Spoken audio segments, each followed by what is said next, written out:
Bismillahirrahmanirrahim. Bismillahirrahmanirrahim. Wa bi Muhammadin nabiyya wa rasulah wa bi zidni ilma wa rasuli ta'ala. Amin. Terima kasih atas kehadiran 10 MIPA 3 dalam PJJ Kimia dengan materi ikatan logam. Ya. Jadi nanti seri tentang ikatan kimia mulai dari ikatan ionik, ikatan kovalen, terakhir adalah ikatan logam. Insya Allah selesai hari ini. Dan nanti silakan dilihat di elemennya. Sudah saya sediakan pH-nya ya. Sebelumnya silakan nanti baca dulu baru mengerjakan. Baik, kita mulai saja untuk ikatan logam ya. Ini sifat-sifat ikatan logam. Yang pertama adalah ikatan logam merupakan ikatan yang terjadi antara atom-atom logam itu sendiri ya.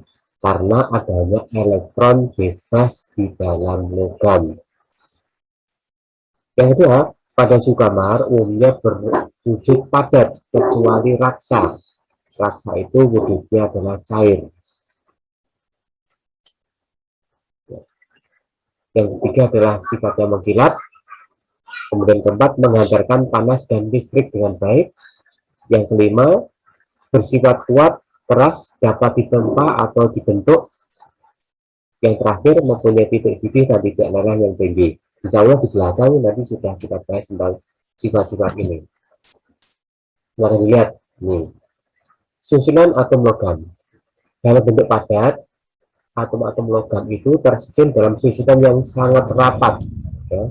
Bahasa kita ini adalah closely packet.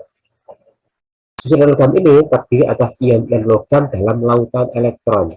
Maksudnya apa lautan elektron itu? Jadi di antara neutron-neutron ini kan muatan positif, berarti kan positron kan. Ini kan logam, ikatan logam, di mana di dalamnya ada banyak muatan positif, tapi positif ini dikelilingi oleh sangat banyak elektron. Ya. Saking banyaknya, ya, makanya dikatakan sebagai lautan elektron. Itu maksudnya. Dan elektron ini kalau kena panas, kalau kena tempa, kalau kena ulur, ya, itu dia akan berpindah atau namanya terdelokalisasi.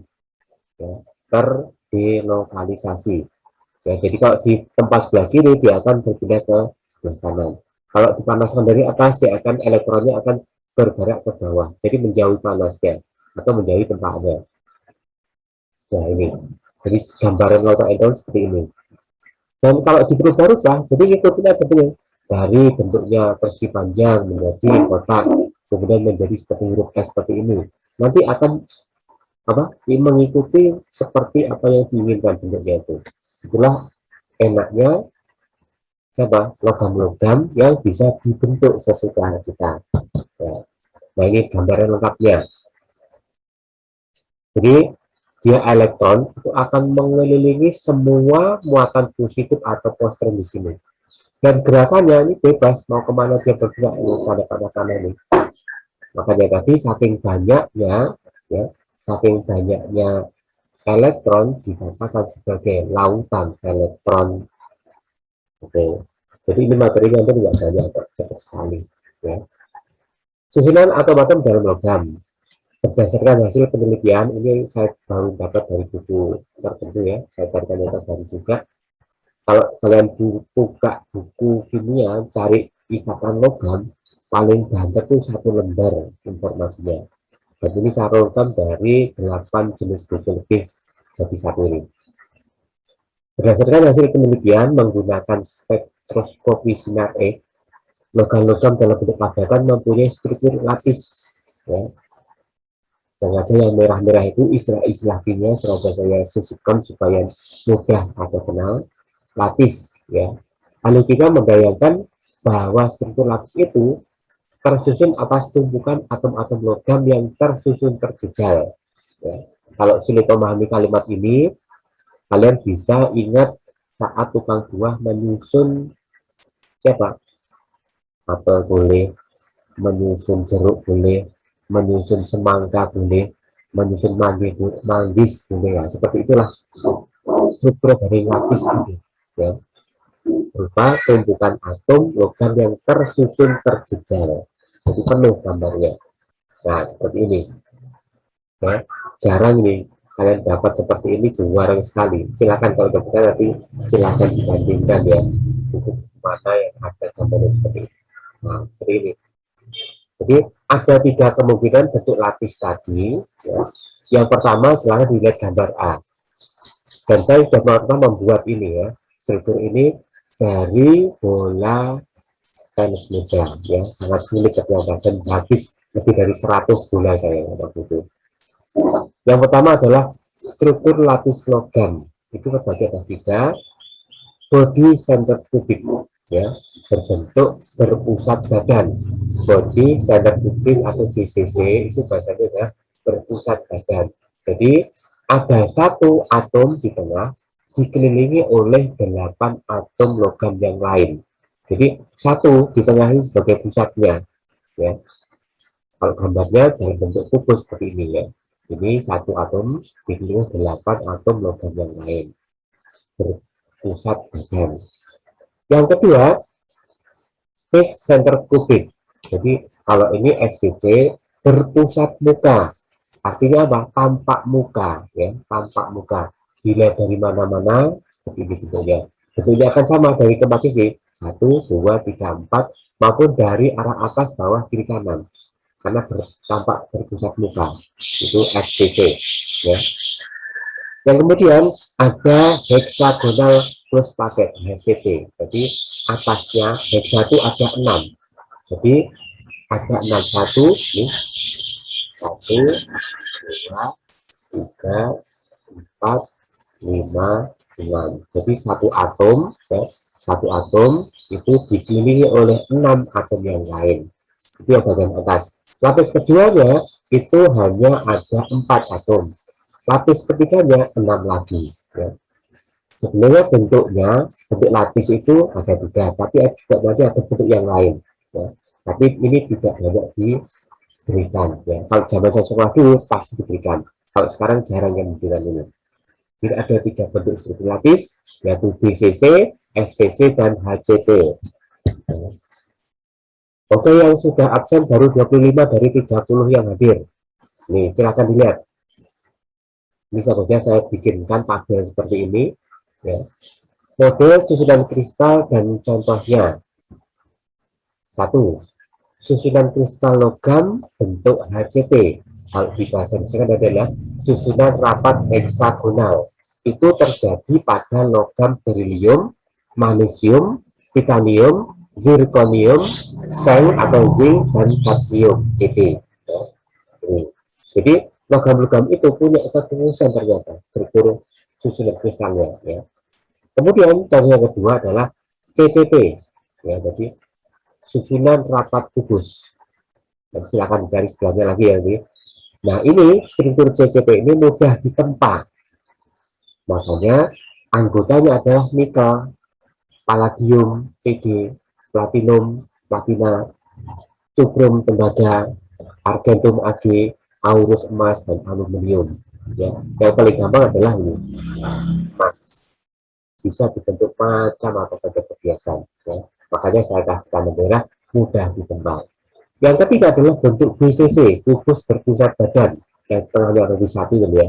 Itu terjadi pada logam-logam yaitu lithium, natrium, kalium, rubidium, cesium, vanadium, dan krom. Ya. Kemudian ada kubus P. P dari kata primitif atau sederhana. Jadi kubus berbentuk kubus biasa, segi 4 itu ya. Itu terjadi pada logam polonium ya, logam polonium PO. Silahkan ini informasi penting karena apa? Tidak semua buku punya seperti ini ya. Ini sengaja saya carikan ya, biar pengetahuan kalian untuk gambar logam lebih dari yang lain. Berikutnya adalah teori lautan elektron itu dikemukakan oleh Pak Yas Loren. 2 orang ini ya, Pak Yas dan Pak Loren. Menurut teori ini, kristal logam tersusun atas kation-kation logam. Ya, ini kation-kation itu berarti muatan positif yang terpatri di tempat, tetap tidak bergerak. dan dikelilingi oleh lautan elektron valensi yang bergerak bebas. Jadi logam itu bisa molor, ya, bisa menjadi kawat, bisa menjadi apapun. Itu yang bergerak adalah elektronnya, bukan muatan positifnya. Dari teori Pak Lorentz ini ya, Pak James Lorentz ini ya. Jadi elektron valensi yang bergerak bebas dalam kisi kristal. Ikatan logam terbentuk antara kation logam dan elektron valensi, ya, elektron valensi ini. Jadi seperti ini. Jadi kalau di tempat sebelah kiri, elektronnya lari ke kanan, ya. Kemudian dipanaskan dari atas, elektronnya lari ke bawah. Kalau diulur, ya, diulur jadi kawat, jadi logam itu bisa diulur jadi kawat, ya, yaitu siapa? Positifnya tetap, tapi yang molor, yang bergerak, yang berpindah, yang terdelokasi itu adalah elektronnya ini. Ya, elektronnya seperti itu. Itu ya. Elektron-elektron valensi logam bergerak, ya, bergerak, bergetar, dan mengisi ruang-ruang di antara kisi-kisi kation logam yang kosong tadi, yang bermaterai positif. Oleh karena bergerak bebas, elektron-elektron valensi dapat berpindah jika dipengaruhi oleh medan listrik, sehingga logam bisa mengantarkan listrik. Jadi yang positif tetap elektronnya yang bergerak, itu kalau muatan listrik dialirkan. Yang kedua, dipengaruhi oleh panas. Ya. Yang ketiga, bisa ditarik atau diulur. Contohnya kawat, logam, kabel, ditarik atau diulur. Bahasa kimianya jadi daktil. Ya. Kemudian dapat ditempa atau tempaan, maleabel. Jadi kalau kalian bikin cangkul, bikin arit, bikin keris, dan sebagainya, itu karena tempaan itu. Jadi logam bisa dipengaruhi oleh medan listrik, panas, tarikan atau uluran, kemudian tempaan. 29 yang absen dari 33. Silakan yang belum. Yang berikutnya adalah sifat mengkilap atau kilau. Ya. Sifat kilap atau kilau. Bahasa saya tulis pada logam. Fakta menunjukkan bahwa logam itu sifatnya mengkilap kalau terkena cahaya.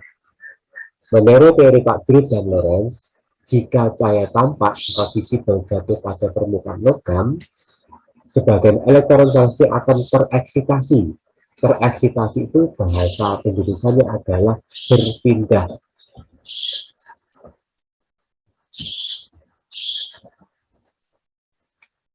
Ya, tereksitasi adalah berpindah. Ketika elektron yang tereksitasi itu kembali ke keadaan dasar atau kembali ke keadaan semulanya, sambil dia melepaskan energi dalam bentuk cahaya atau kilap itu. Peristiwa ini yang menimbulkan sifat kilap pada permukaan logam. Ini yang teori pertama. Teori kedua yang saya baca menurut Pak Profesor Effendi, ya, kilau atau cahaya itu karena saat logam terkena cahaya, maka elektronnya itu akan mengikuti frekuensi cahaya itu sendiri. Dia akan bergetar, ya, mengikuti cahaya yang menyinarinya. Nah, bergetarnya ini sambil memantulkan lagi, ya, memantul lagi kemana ya, ke mata kita otomatis, sehingga tampak kilapnya itu.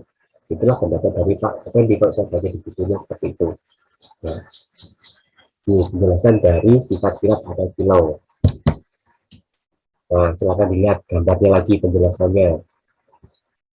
Nih, logam itu kayak cahaya yang mengenai permukaan logam dipantulkan oleh elektron. Kalau tadi pendapat Effendi, ya, jadi elektronnya akan mengikuti frekuensi cahayanya, kemudian bergetar dan dipantulkan. Intinya hampir sama.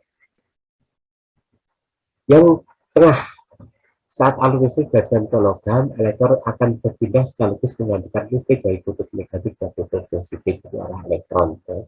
Arah elektron dari kutub negatif ke kutub positif.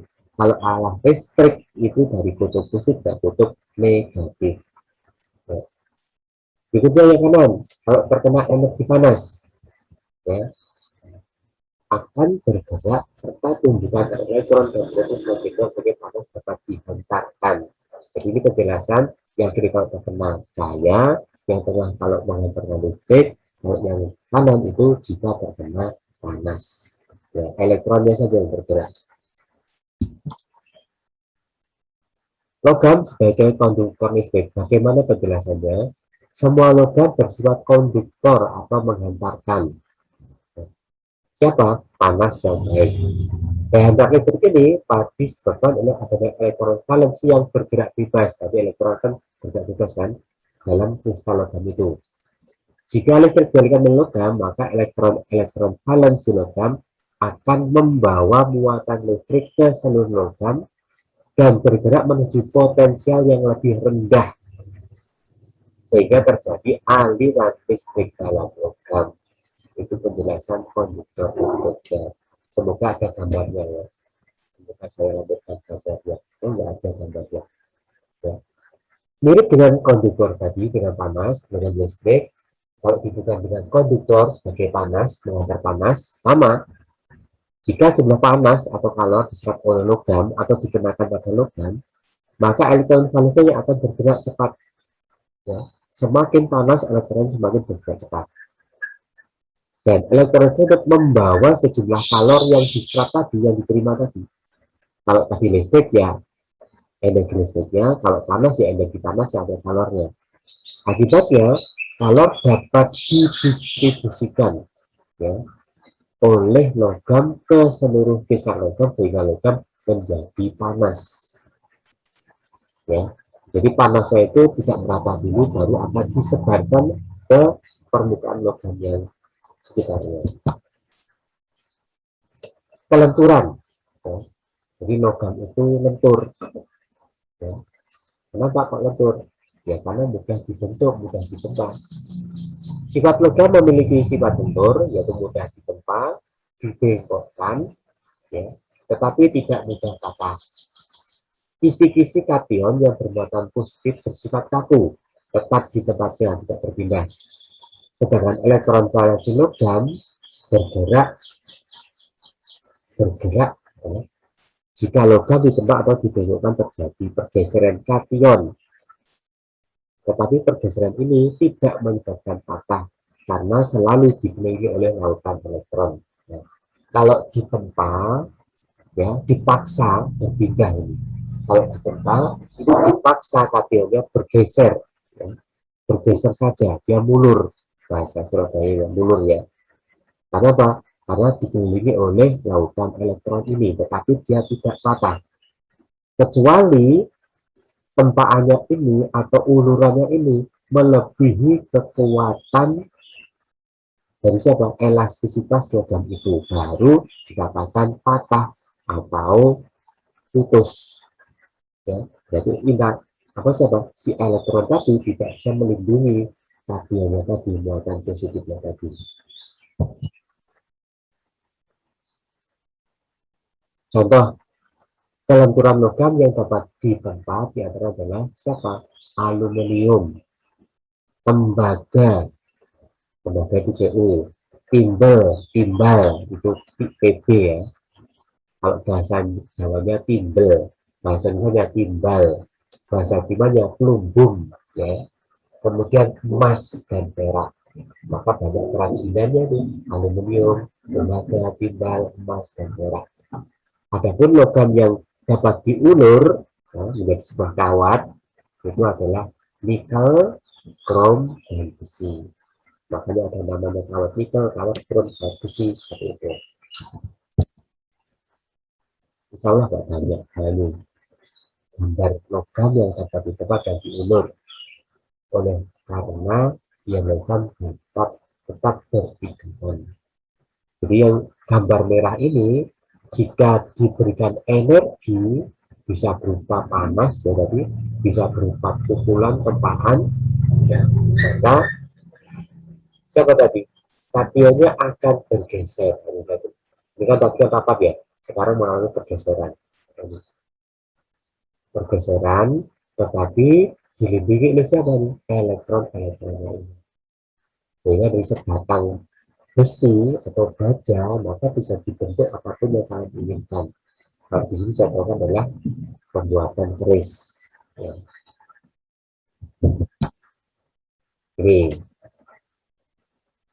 Ini tak carikan informasi mengenai alloy atau campuran logam. Ya, sebenarnya banyak sekali campuran logam. Kalau ingin lengkap detail nanti silahkan cari di Google, banyak sekali. Tapi ya gitu, harus buka laman-laman. Kalau sudah saya rangkumkan, campuran yang pertama adalah seng dengan tembaga. Itu disebut sebagai kuningan atau alfa kuningan. Kalau bahasa Indonesia adalah alfa brass. Itu kandungan sengnya adalah 38%. Jadi sisanya ya ada siapa? Tembaga lebih banyak. Makanya masih berwarna kuning. Yang kedua, emas ditambah nikel. Campuran emas dan nikel akan menjadi emas putih. Monel itu ya. Emas putih ini biasanya juga masih ketambahan siapa? Sedikit perak, tembaga, atau seng. Ya. Biasanya satuannya bukan persen, tetapi karat karena emas. Ini contohnya terjadi pada emas 18 karat. Nah, emas 18 karat ini itu bentuknya kaku, tidak seperti emas 23-24 karat. 24 karat, kamu punya cincin itu mudah lentur. Tapi kalau 18 karat ini cincinnya kaku. Ya, karena ada siapa tadi? Tambah nikel, perak, tembaga, dan seng. Nah, karena ada tambahan ini, maka dikatakan emas putih ini tidak terlalu aman. Yang aman siapa? Ini ada emas putih lainnya, tapi komposisinya beda, yaitu emas ditambah palladium Pd, argentum perak, dan rhodium Rh. Ya, dikatakan juga sebagai emas putih, tapi ini lebih aman. Kalau tadi yang atas ini bisa bereaksi dengan tubuh kita, mungkin ada yang merasa gatal dan sebagainya. Kalau yang bawah ini lebih aman. Saya tulis ini ya, aman tuh. Sama komposisinya untuk emas 18 karat. Kemudian saya ambilkan contoh baja. Di sini adalah baja mangan, itu artinya besi yang ditambahi sama mangan dan karbon. Ya. Berapa persen? Ini besinya antara 82 sampai 90%, mangannya antara 10 sampai 18%, dan karbonnya itu adalah 0,5%. Rata-rata untuk baja komposisi karbonnya itu sama. Kemudian ada baja nikel, beda kan? Jadi campuran dari siapa? Besi dengan nikel ditambah karbon tadi. Ya. Kemudian ada baja silikon, ya, besi dengan silikon, komposisinya silahkan dilihat. Ya. Jadi hanya permainan saja, permainan komposisi dan logam lagi yang ditambahkan akan menjadi jenis-jenis baja-baja yang berbeda. Di sini saya sebutkan tiga saja. Kemudian yang seringkali kita dengar, kita lihat, ya, di mana-mana lagi booming itu namanya galvanum, ya, untuk rangka, untuk apa, untuk meja, yaitu baja ringan yang dilapisi aluminium, silikon atau seng. Ya. Tambahannya apa? Tambahannya ya ini komposisi aluminiumnya adalah 50%, sengnya 40%, dan silikonnya 15%. Makanya dia ringan tetapi lentur dan kuat, tahan karat. Makanya meskipun begitu, galvanum itu juga ada kelas-kelasnya. Ya, kelas nomor 1, nomor 2, nomor 3. Karena apa tadi? Nah, ini perbedaan komposisinya. Semakin baik kelasnya, berarti komposisinya itu aluminiumnya itu semakin banyak. Ya, semakin tahan karat. Semakin banyak besinya, berarti ya semakin mudah berkarat. Nah, ternyata cuma sekian ya. Kalau kita baca buku cuma satu lembar, di sini sudah saya kembangkan, insya Allah menjadi sekitar 13 lembar atau 13 slide. Ya. Silakan pertanyaannya, kalau ada untuk ikatan logam sangat sederhana ya, sangat sederhana sehingga tidak banyak untuk pagi ini. Silakan, kalau ada pertanyaan. Yang absen baru 31 dari 34 siswa. Silakan absen dulu. Setelah ini Silahkan dilanjutkan dengan e-learning.